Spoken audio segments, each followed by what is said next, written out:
já me devem conhecer de outras andanças, portanto eu sou sócio-gerente da Ibercad, muitos de vocês conhecem provavelmente como o rosto do ZWCAD, alguns como o rosto do SketchUp eventualmente em Portugal, e também, pronto, recentemente do Artline XP, do nosso software BIM, que começamos a comercializar em 2019 em Portugal.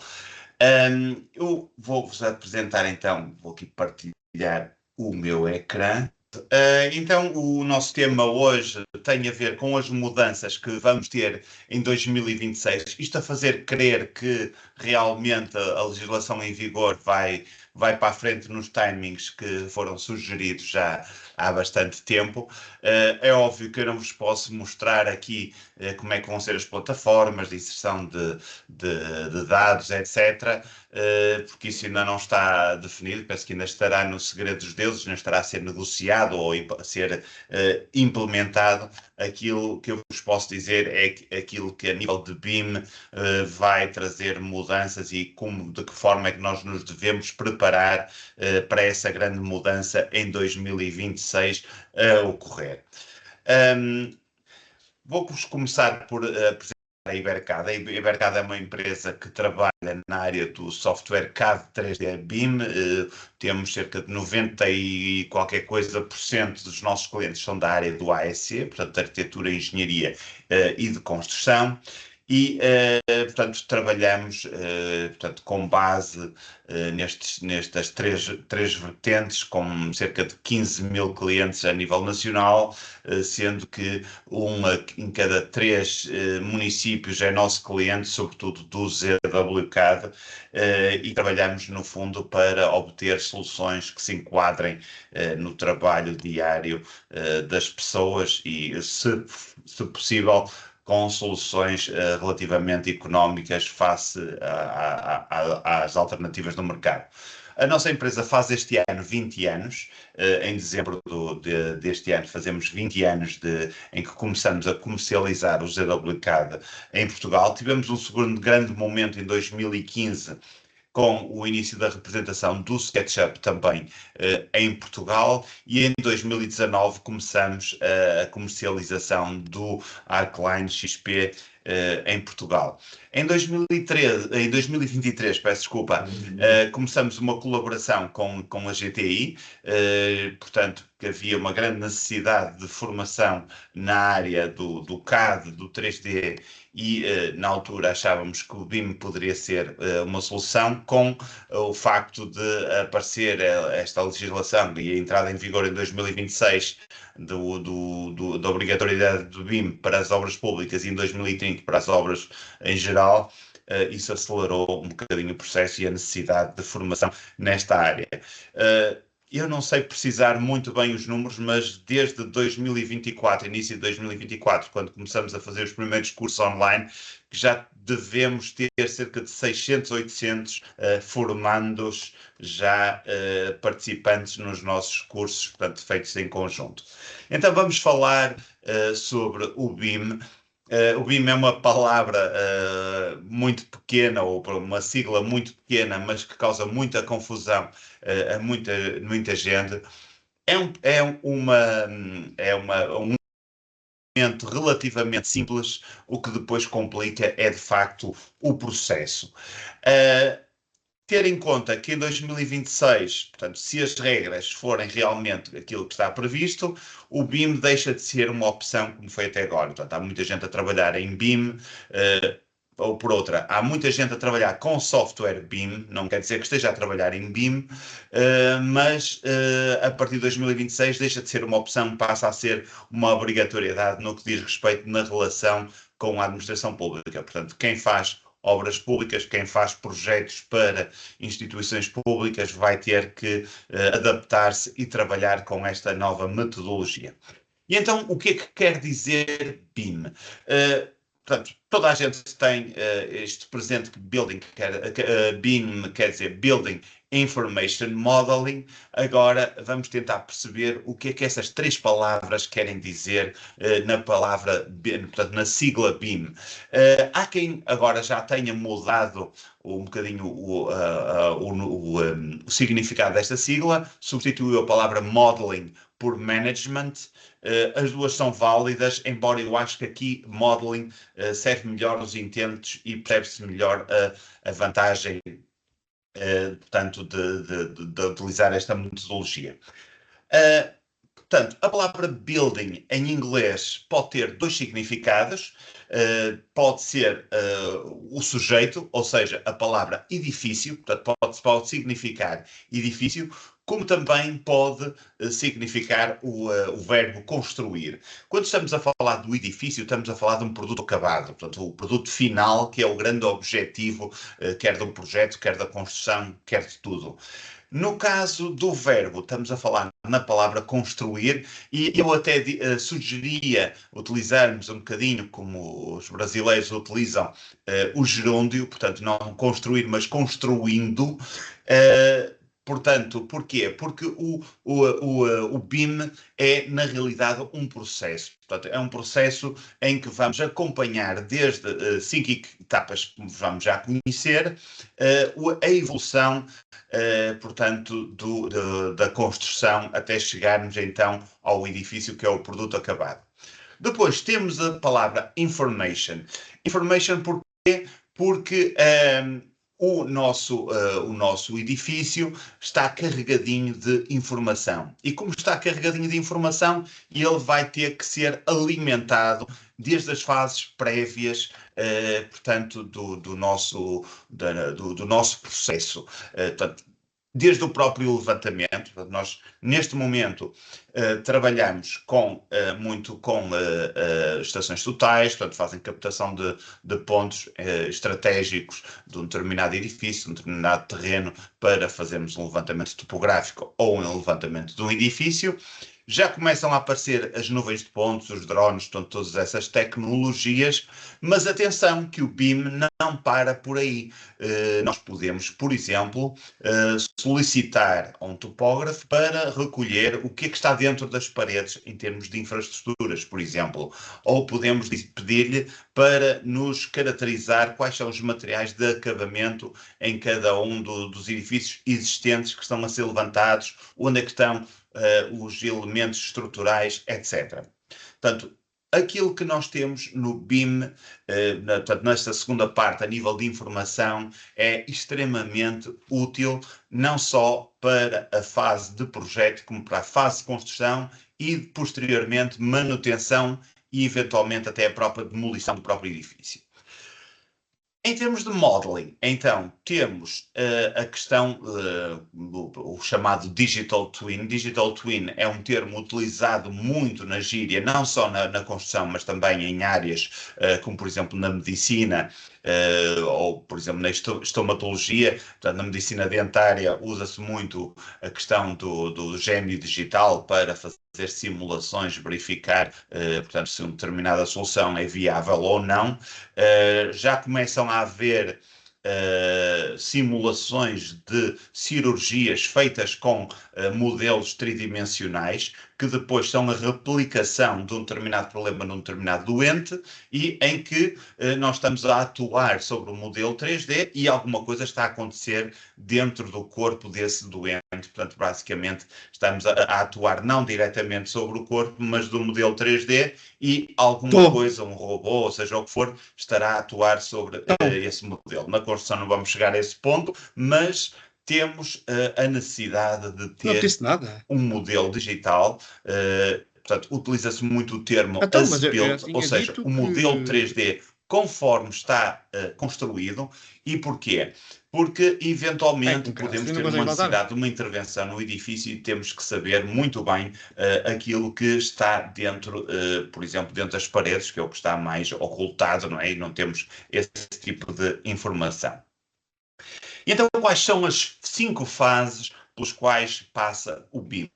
Portanto, que nós começamos na fase de levantamento, portanto, levantamento topográfico, levantamento do edifício, seja do que for, o projeto, a construção, a manutenção e a demolição. Em relação ao levantamento, portanto, até agora nós fazíamos pura e simplesmente o levantamento através de uma estação total. O grande objetivo era obtermos um modelo bidimensional, normalmente a planta, com curvas de nível, com pontos, com coordenadas, etc. Agora as coisas são muito mais, digamos, mais próximas daquilo que é o modelo real. Começamos a utilizar equipamentos de laser scanning, drones e fotogrametria para recolher informações tridimensionais. Portanto, eu recordo, conforme referi anteriormente, ou se não referi, estava no diapositivo, não existe BIM sem modelo tridimensional. Portanto, se tencionam trabalhar em BIM e trabalhar em 2D, esqueçam, não resulta. Temos que ter 3D para termos BIM. E portanto, o nosso modelo passa a ser um modelo tridimensional quando é levantado através de uma metodologia BIM. Além desses modelos 3D, além dos volumes que são introduzidos, e aqui é a grande diferença de trabalhar em BIM ou utilizar um software BIM, porque normalmente quem trabalha com um software BIM não tem esta preocupação, é incluirmos informação adicional sobre o nosso modelo 3D. Quando falo em informação adicional, falo em informação escrita. Por exemplo, o tipo de material que é utilizado numa determinada parede, onde é que andam as infraestruturas como o gás, o saneamento, as infraestruturas elétricas dentro das paredes, etc. Portanto, toda essa informação até agora era, não digo negligenciada, mas passava-se à frente. Portanto, neste caso é essencial para trabalharmos em BIM. E vai ser essencial depois na fase do projeto. Portanto, nós neste momento estamos muito vocacionados para o CAD bidimensional. Isso acontece também porque aquilo que nos é obrigatório entregar nas câmaras é meramente plantas, cortes, alçados, normalmente em formato digital DWG, DWFX, assinado digitalmente, e toda a informação escrita é entregue em PDF. Posteriormente, e aqui é a grande mudança que será feita posteriormente, não digo já a nível de licenciamento, mas a nível de entrega de projetos para obras públicas e também a nível de entrega de cadernos e encargos para a construção, nós já vamos ter um modelo tridimensional, vamos utilizar um formato que é um formato universal, que tem a extensão IFC. Este formato universal pode ser aberto em qualquer programa que esteja habilitado para trabalhar em BIM. Portanto, os programas BIM, para poderem ser utilizados como BIM, têm de todos eles ser certificados e permitir a abertura deste formato IFC. E tudo que são alterações vão ter reflexo no modelo global. E aqui vamos ter situações como, por exemplo, que é a situação clássica que toda a gente ouve falar, de termos um projeto de uma estrutura e um projeto de um ar-condicionado, por exemplo, e perceber se realmente não existem cruzamento de volumetrias entre um e o outro, e se o houver, eles têm que ser corrigidos atempadamente ainda nesta fase de projeto.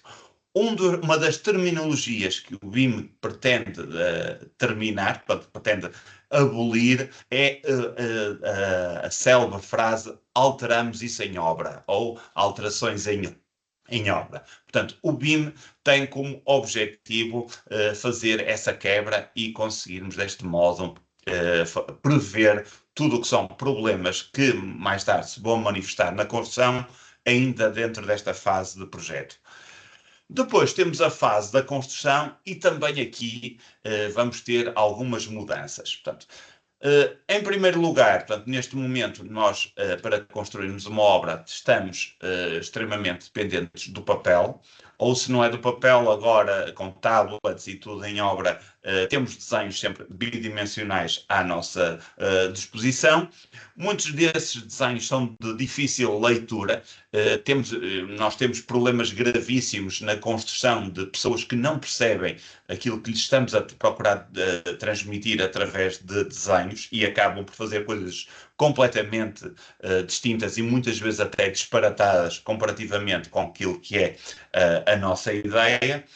E temos o problema das alterações feitas em obra que levam a erros de projeto e a custos acrescidos na execução da obra e a necessidade de tomar decisões em obra.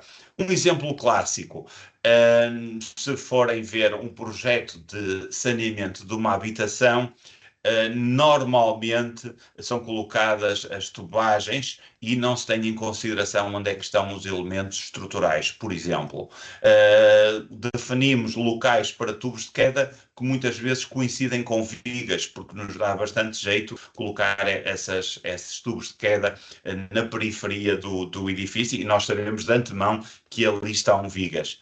Depois, a outra situação, quando colocamos lajes aligeradas com vigotas, o que acontece é que muitas vezes as vigotas vão passar exatamente no sítio onde nós pretendíamos passar com um tubo. E esse tipo esses pequenos detalhes trazem custos acrescidos, necessidades de alterações em obra que podem ser perfeitamente previstos ainda na fase de projeto, para depois, na construção, isso ser implementado com mais facilidade.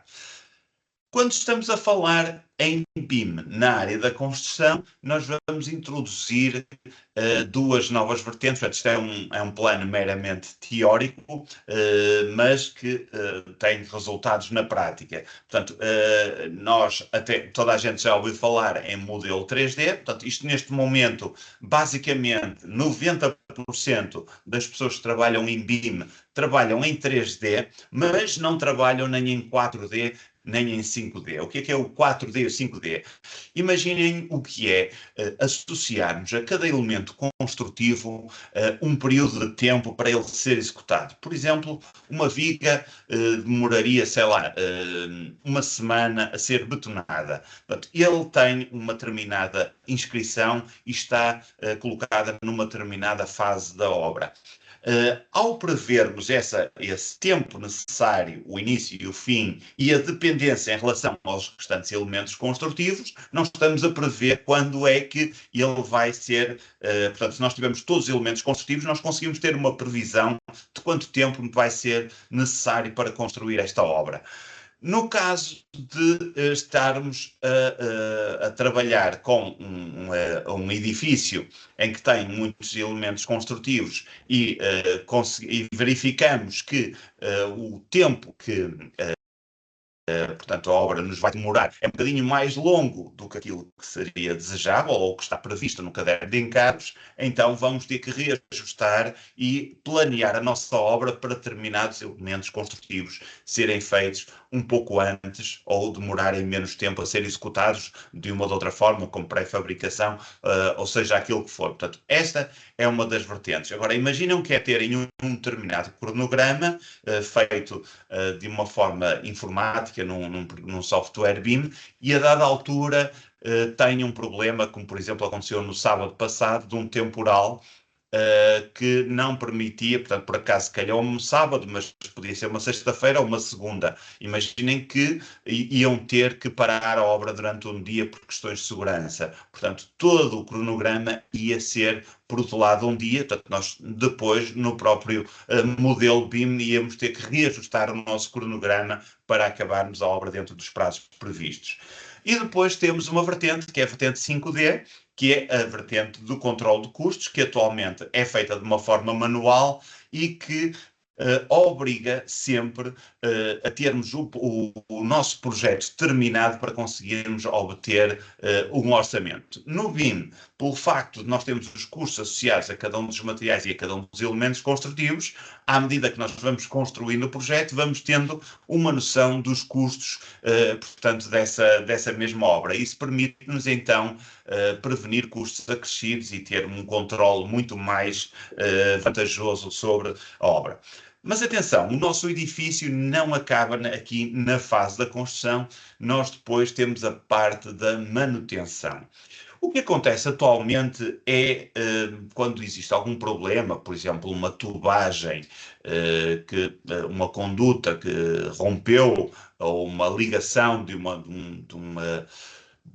abastecimento de água que partiu por algum motivo, nós geralmente temos que recorrer a aparelhagens para detectar onde é que estão os tubos, verificar ou de certa forma palpitar, verificar onde é que estará o problema e não temos uma noção exata de onde é que está. Muitas vezes partimos uma parede inteira para chegar a um determinado problema e quando damos por ela, o problema não estava no sítio onde a gente estava a pensar, está noutro sítio completamente diferente ou eventualmente até não é um problema de abastecimento de água, é um problema de saneamento. Portanto, existem mil e uma coisas que nos acontecem neste tipo de situações.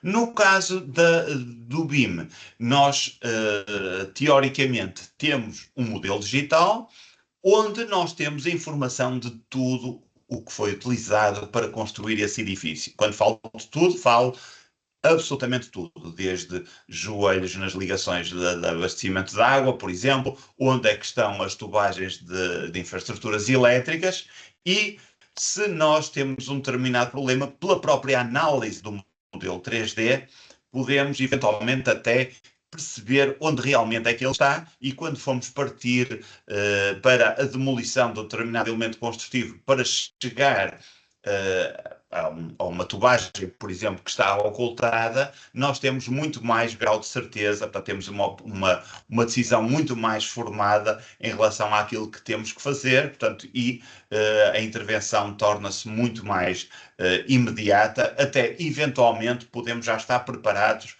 com o material necessário para fazer a reparação ainda antes de começarmos a demolir. Por falar em demolição, atualmente, portanto, não temos o BIM implementado, mas o próprio BIM também pode ele ser extremamente importante no que diz respeito à demolição dos nossos edifícios. Portanto, atualmente, nós temos pouca informação sobre aquilo que está no edifício para o podermos demolir e isso motiva muitas vezes problemas de segurança. Por vezes queremos deitar uma parede abaixo e não sabemos que está um elemento estrutural ou que a própria parede é ela um elemento estrutural do edifício e muitas vezes erradamente, mas acontece com frequência.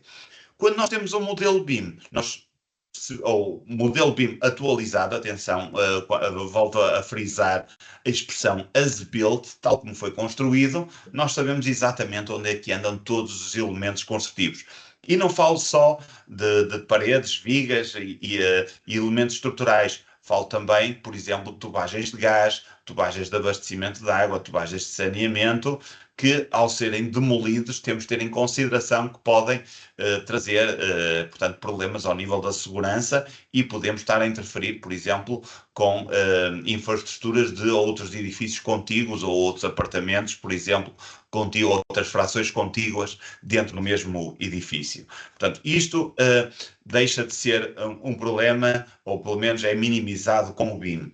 E depois também temos uma facilidade que é perceber quais são os materiais que são utilizados num determinado edifício para, eventualmente, os reutilizarmos ou reciclarmos. Quais são as fases que vão ser afetadas, portanto, mais afetadas, diria eu, neste processo de introdução do BIM nas obras públicas? A primeira coisa é a obrigatoriedade de um BEP. O que é um BEP? É um Beam Execution Plan. Portanto, é um plano que cada interveniente no processo, em cada uma destas 5 fases, vai ter que entregar e dizer: eu quero fazer a obra de um determinado modo, eu vou comunicar os problemas deste modo, vou utilizar este determinado software para trabalhar a parte da estrutura, este outro software para trabalhar a parte da arquitetura, portanto, e tudo isso tem que ser devidamente acautelado. Depois, no desenvolvimento de um projeto, isto no caso estamos a falar de um projeto, de uma obra pública, temos que obedecer não só a um caderno de encargos, mas a um documento chamado EIR. Há muitos palavrões associados ao BIM, ao AIM, o AIR, o EIR, portanto, com o tempo vão começar a ouvir falar este tipo de situações.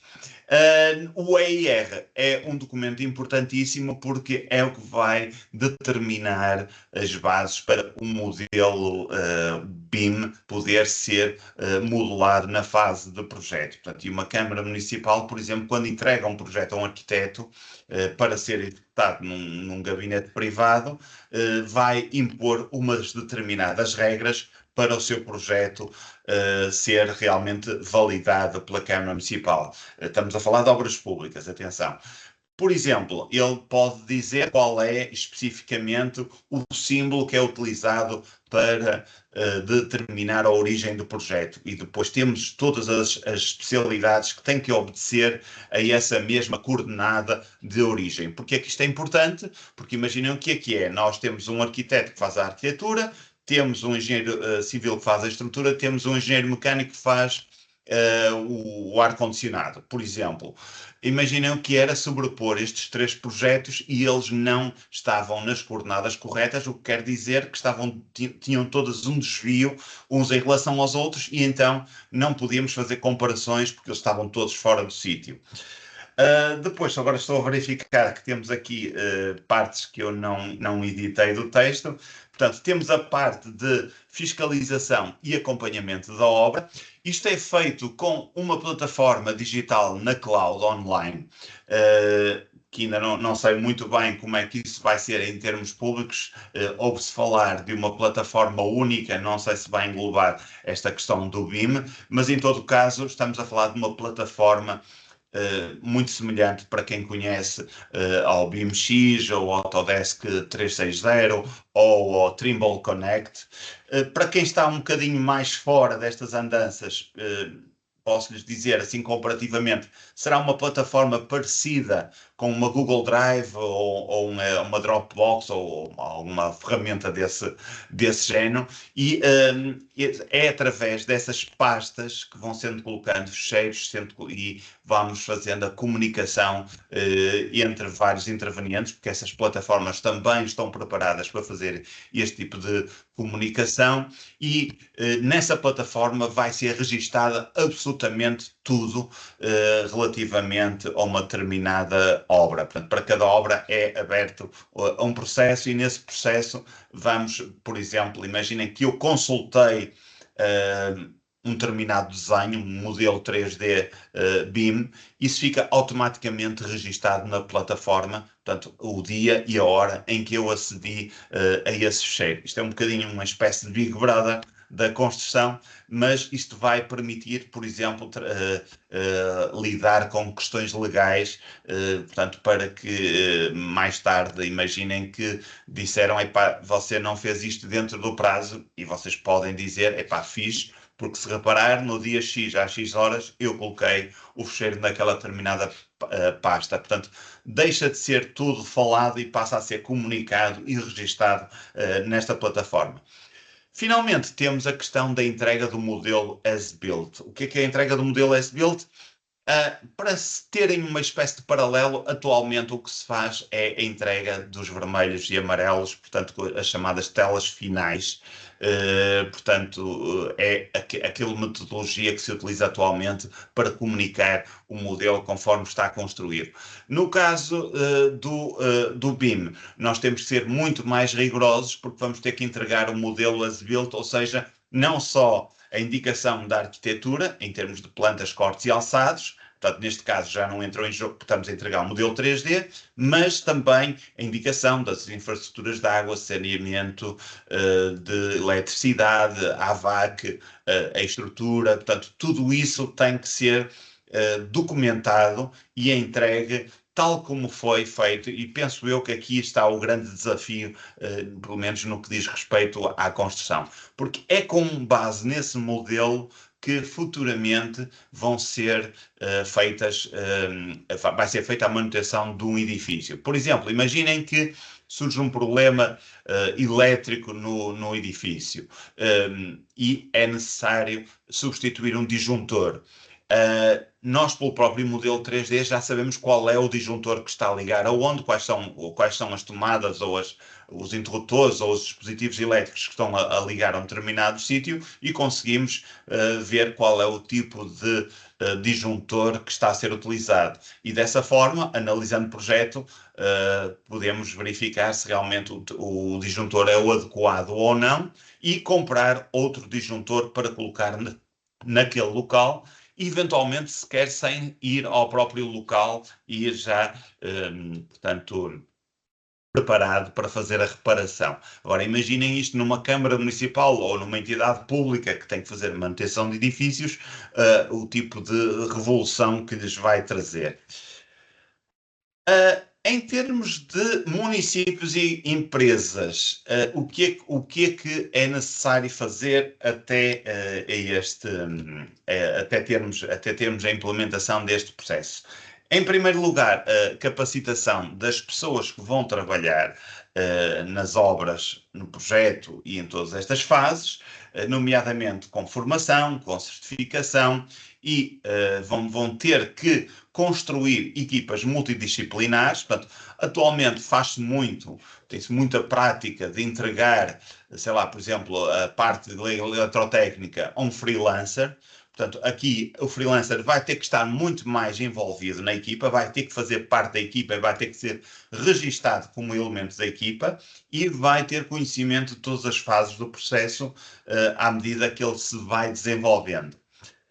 Em termos de tecnologia, portanto, o software BIM é essencial. Quando estamos a falar de software BIM, não estamos a falar só na parte de arquitetura, também na parte de estruturas, de instalações de ar-condicionado, de eletricidade, etc. Uma questão importantíssima é interoperacionalidade, ou seja, todos os softwares têm que comunicar entre eles e aí utilizamos o formato IFC, portanto, é o formato que é utilizado para fazer esse tipo de comunicação. Depois temos o grande desafio no meio disto tudo, que são os processos. Portanto, as pessoas estão habituadas, cada um a trabalhar no seu cantinho e no final entregar o seu projeto. Por exemplo, no caso de um projeto de arquitetura de uma habitação, portanto, para simplificar, nós começamos pela arquitetura, depois vamos ter a estrutura e depois vamos fazendo todas as especialidades. Ou seja, quem vem a seguir trabalha sobre o que as pessoas que anteriormente fizeram parte do processo foram desenvolvendo. No caso do BIM, isto é feito na medida, tanto quanto possível, em tempo real. Ou seja, eu vou acompanhando o que o engenheiro de estruturas vai fazendo e vou colocando também a minha parte. Imaginem que eu sou responsável pelo AVAC. E a dada altura vejo, não me dava jeito de ter esta viga. E aí, através da plataforma BIM, chamo a atenção ou negocio com o engenheiro de estruturas como é que nós vamos colocar a viga para não interferir com o meu ar-condicionado, para eu não ter que fazer curvas, aumentando custos e, eventualmente, reduzindo a eficiência dos aparelhos. Vamos precisar de gente e vamos precisar de gente muito competente. No caso das câmaras municipais é um desafio enorme. Eu tenho contactado várias delas, portanto muitas delas são nossos clientes. O grande desafio é, por um lado, formar as pessoas atuais, muitas delas já em fim de vida profissional, diria eu, portanto normalmente não querem muito meter-se por estas andanças. e depois os jovens, tendo em conta que são muito procurados no mercado de trabalho nesta área do BIM, não querem trabalhar nas câmaras municipais porque acham que vão ser mal pagos e sendo honestos, penso que têm toda a razão. Portanto, em todo o caso, já perceberam que está aqui um filão, uma grande oportunidade para vocês se enriquecerem em termos profissionais, recebendo formação na parte de modelação ou de coordenação de obra, e perceberem se na vossa empresa, se de facto existe já uma pessoa a quem nós podemos dar o papel de BIM Manager ou de coordenador BIM, que é a pessoa que no fundo vai dirigir esta equipa. Portanto, imaginem, numa equipa de projeto não tem que necessariamente que ser o arquiteto principal. Pode ser uma pessoa designada, e normalmente é a pessoa que está mais à vontade com estas questões informáticas, portanto, que faz esse trabalho. A terceira questão que devemos colocar a nós próprios é se temos algum conhecimento das normas nacionais e internacionais. Portanto, isto é um bocadinho uma falácia, porque ainda não existem normas nacionais, mas a realidade é que todos os países estão a adotar as normas internacionais do Reino Unido. Portanto, a certificação chama-se ISO 19650. EN, portanto, que está associada ao Reino Unido. Depois, obviamente que vamos necessitar então de software e tecnologia para trabalhar com BIM, portanto, um software BIM certificado e que faz importação e exportação de formato IFC, sem perda de dados, atenção, porque não é só o modelo 3D que nos vai interessar, é toda a informação escrita que está associada a esse modelo 3D. Vamos precisar de uma plataforma para partilha de dados, portanto, uma espécie de Dropbox. A Dropbox eventualmente serviria se ele fizesse esse tipo de registros e permitisse trabalhar em equipa. Infelizmente não dá, portanto temos que utilizar outro tipo de plataforma. E a garantia de interoperacionalidade com parceiros e clientes, portanto toda a gente vai trabalhar com este formato IFC e todos os programas têm que ter essa possibilidade. Em termos de processos internos, o que vai mudar, ou aquilo que temos que mudar e que vocês têm que questionar se na vossa empresa ou na vossa instituição pública já existe, é se estão já capacitados para criar um BIM Execution Plan, portanto um plano de execução BIM, se já têm alguns procedimentos, alguns protocolos para fazer esta troca de informação e validação de modelos. Por exemplo, imaginem que estão a trabalhar, a desenvolver um projeto e semanalmente ou quinzenalmente, pelo menos, deve ser feita um exame aos modelos 3D para ver se não existem interferências entre especialidades e se tem também uma política de controle de qualidade dos modelos BIM, que normalmente então é o tal coordenador BIM que é responsável por essa vertente. Em termos de relação com a administração pública, os agentes privados, neste caso, vão trabalhar com um formato completamente distinto daquilo que estão a trabalhar atualmente, portanto, e o desafio que se impõe é se realmente eles conhecem esses formatos e quais são os formatos que, ou por outra, qual é o conteúdo que podem inserir nesses formatos e quais são então os requisitos de entrega que vão ser exigidos pelas câmaras para fazerem esse determinado projeto ou construção. Também o outro desafio consiste em perceber se a nossa empresa estará preparada para responder a estes cadernos de encargos BIM ou EIR, no caso de quem faz projetos, e se temos tecnologia ou se temos meios para entregar os tais modelos as-built digitais no final das obras. Isto é um aspecto extremamente importante porque é a partir deste modelo as-built que vamos poder então entrar na fase da manutenção do edifício. Portanto, o que é que eu sugeriria? Portanto, verificarem se têm realmente alguma estratégia BIM definida para o ano de 2026. Se não têm, convém começarem a pensar nisso.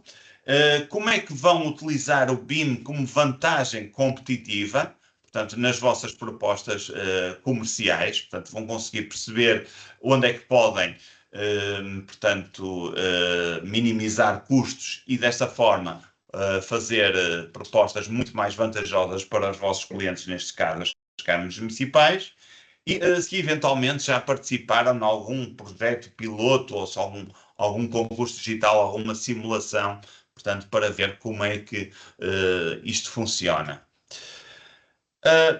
Eu penso que terminei a minha apresentação.